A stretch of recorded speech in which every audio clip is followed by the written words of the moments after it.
প্রিয় দর্শক, এই দাবদাহে একদণ্ড শান্তি খুঁজছেন লোকেরা এক গ্লাস শরবতের মধ্যে, এক গ্লাস পানির মধ্যে, কিংবা এক টুকরো শশার মধ্যে। প্রিয় দর্শক, কেন এত গরম? কেন এই গরমের তীব্রতা বেড়ে যাচ্ছে যা আমরা সহ্য করতে পারছি না?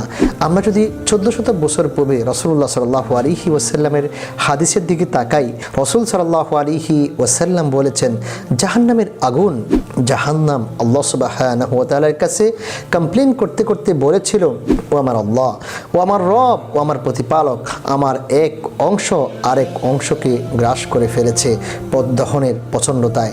এই যে দহনের প্রচণ্ডতার কারণে এক অংশ আরেক অংশকে গ্রাস করে ফেলেছে, ফলে আল্লাহ সুবহানাহু ওয়া তাআলা জাহান্নামকে দুটি শ্বাস ফেলার অনুমতি দিয়েছেন। একটি হচ্ছে গ্রীষ্মকালে, গরমকালে, আরেকটি হচ্ছে শীতকালে।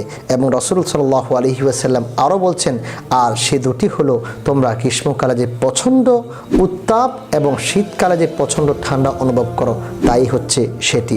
অর্থাৎ গরমকালে আমরা গ্রীষ্মকালে যে প্রচণ্ড গরম অনুভব করতে পারি, গরম অনুভব করছি, এটি হচ্ছে জাহান্নামের শ্বাস। আবার শীতকালে আমরা যখন প্রচণ্ড ঠান্ডা অনুভব করি, যা সহ্য করা যায় না, সেটিও জাহান্নামের শ্বাস।